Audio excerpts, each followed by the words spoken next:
to get money. Yeah. And can you talk about... Nothing illegal. Can you talk about the one experience you had with the professor?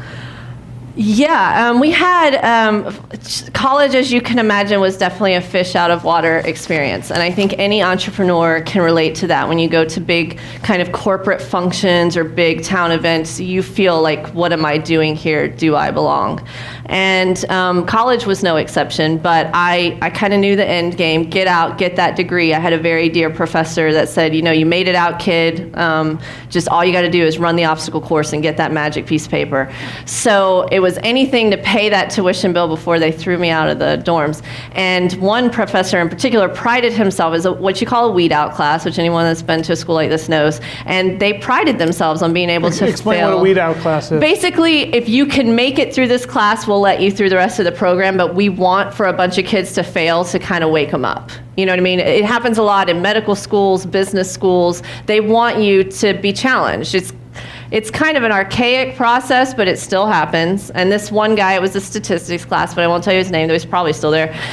He would lock up the notes for a test. Like, this is statistics, so you're talking about weird symbols and whatever. And he would lock it up behind a glass case before your midterms or your finals, and you'd have to handwrite all of this stuff before you could even study for the test, which is literally, it spanned a whole wall. It was like 5 or 6 hours of hand copying stuff.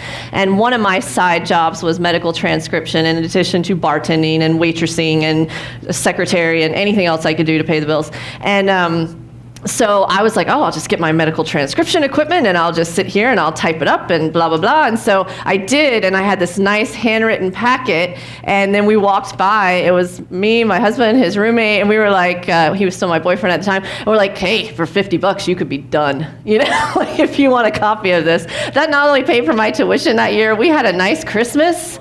So all the other students were like, just give me the notes. Oh yeah, they didn't want to stand there and copy that crap. No way. Yeah, so then the next semester when I got back after Christmas, they were like, we've got news for you. There's a new Shawna rule in the College of Business. For those of you that aren't Florida State fans, there's a Deion rule for Deion Sanders, where because he slept through his finals and didn't show up for class or whatever. Anyway, you have to get on the football field. There's a Deion rule. You have to show up for certain days of class. Well, now there's a Shawna rule that you can't distribute materials. So that's my legacy at Florida State. It's me and Deion Sanders like this, right? They actually have a rule named after No, they actually do. Yeah, they tried to retroactively fail me. That didn't go so well for them. Really? Yeah.